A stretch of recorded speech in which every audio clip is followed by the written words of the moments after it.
Today, I'm going to be starting a video series about my top 5 tips for traveling to Walt Disney World. If you're new to my channel, my name is Regina Farrell and I'm the owner of Nightingale Travel Company. We specialize in trips to both Disney and Universal Studios, and we'd love to help you plan your trip.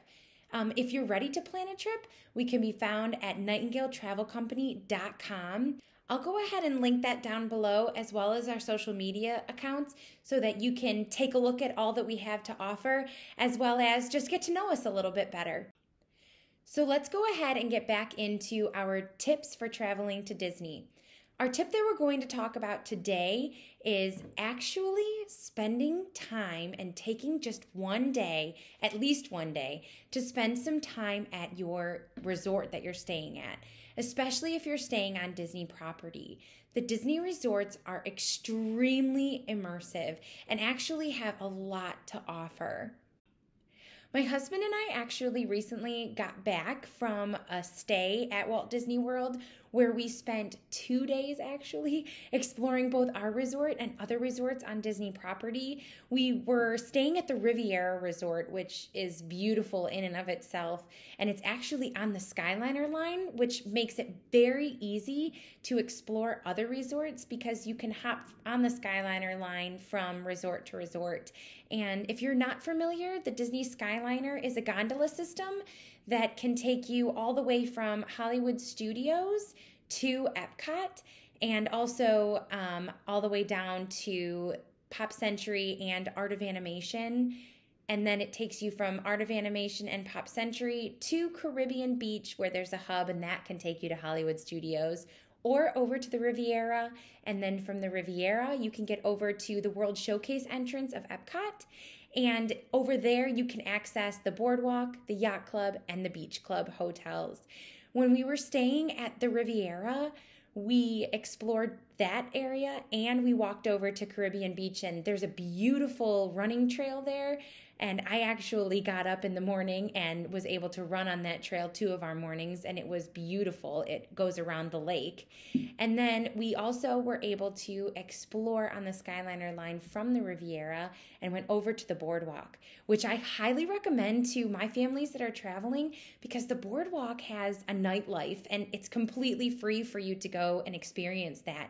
We were able to see a magic show as well as jump ropers with lights, and these performers actually brought up little kids and they interacted with us. The magic performer actually chose my husband to read his mind, and that was really, really fun for us. And if you're staying at any resort on the Skyliner line, you can easily access the Boardwalk as well as any of the other resorts that are on the Skyliner line. When we were staying at the Riviera, we had a chance to eat at Topolinos Terrace, and I highly recommend that for anyone on the Skyliner line for the character breakfast, especially if you have littles, which we do have, a son and a daughter, and we plan to take them to Topolinos Terrace for the character breakfast the next time we go back. And their dinner, we were celebrating our 5-year anniversary, so we did a nice dinner at Topolinos Terrace in the evening, and the food was phenomenal and definitely worth a trip from the Skyliner. Or if you're staying at another resort, it's worth Ubering over there to get some of the food there. Now, not every hotel is on the Skyliner line. There are hotels that are freestanding, like Animal Kingdom Lodge, which in and of itself is a great time. If you are staying there, definitely take a day to explore the pools and the restaurants. The food there is great. My husband and I made a reservation at BOMA to have their breakfast buffet. And then we actually just went out and we went and saw the savannas, and we walked all the way over to Kidani also because BOMA is at Animal Kingdom Lodge Jambo House.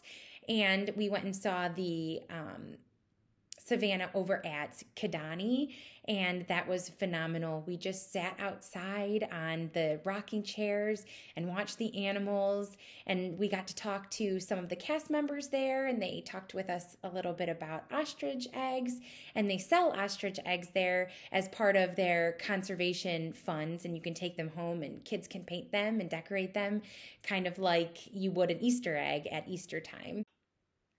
Another fun option is if your hotel happens to be on the monorail loop or close to the monorail loop, then you can use that to access any of those hotels.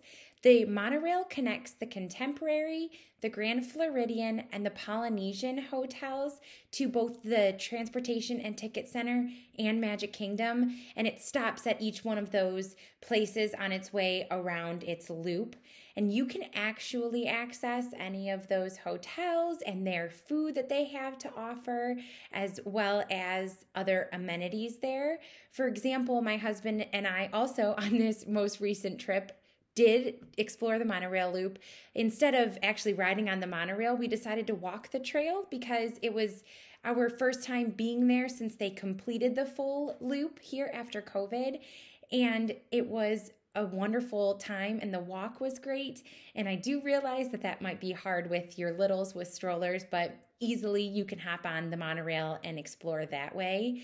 When we did our loop, we were able to stop at the Polynesian, which has beautiful views of Magic Kingdom. And if the Polynesian happens to be your resort, you can, on that resort day, watch Magic Kingdom fireworks from the beach. They pump the music in there, and that's a great resort day activity, and as well as spending time at the pool. And they have other fun activities like making leis, and they have a little patch of green lawn sort of by their pool, and they do games and things with the cast members and kids over there, and that's a great time.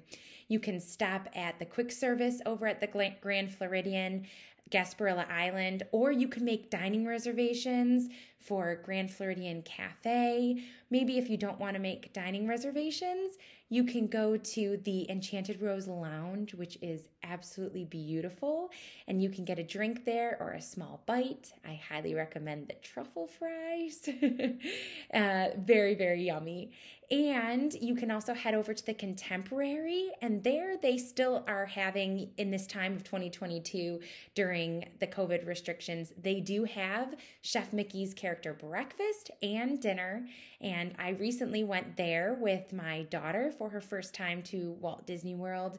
And even though it's a little bit modified, you can't hug Mickey and his pals, but we did get to take pictures, and she learned the art of the air hug, and Mickey and Minnie, Donald, Goofy, and Pluto gave air hugs back, and she just had the time of her life. Another way to access the monorail loop and the hotels there is if you're staying at Wilderness Lodge or Fort Wilderness. It's just a simple boat ride away to access Magic Kingdom, and then from there you can get on the monorail and access any of those hotels. And actually vice versa, you can go over to Wilderness Lodge or Fort Wilderness to explore some of the dining offers that they have over there. Be in pre-COVID times, Hoop-de-Doo Review was over at Fort Wilderness, and that was a great time. We're really hoping that the Hoop-de-Doo Review comes back soon so that you can explore that. You can also access the character dining at Artist Point, which is a character meal with Snow White, the Evil Queen, Dopey, and Grumpy, and the food there is top-notch as well. There are also many other resorts that I didn't mention in this video, like Port Orleans French Quarter that has beignets, and Saratoga Springs and Old Key West that have easy access to Disney Springs and all the dining options over there, and the All-Star resorts. And all of these resorts have wonderful things to offer, as well as the resorts that I mentioned. Disney's pools are so much fun. There's always games happening at the pools and activities at the resorts. Some of the resorts have tie-dye, some have campfires at night with free marshmallows.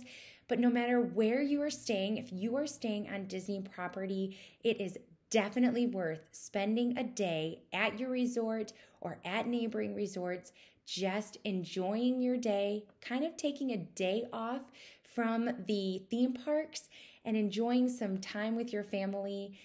You spent the money to stay at a Disney resort, so why not just take a day to enjoy that special, immersive environment and all the activities that your resort has to offer? Thank you so much for taking the time to watch my video. please like and subscribe to our channel. We would really, really appreciate it. And we hope that you also take the time to follow us again on our social media accounts. We can be found at Nightingale Travel Co. on Instagram and Nightingale Travel Company on Facebook. And if you want to take the plunge and book a trip to Disney or Universal, please come and visit us at our website, nightingaletravelco.com, and we'd be happy to get you set up with the trip of your dreams. We'll see you guys soon with part 2 of this video series. Bye.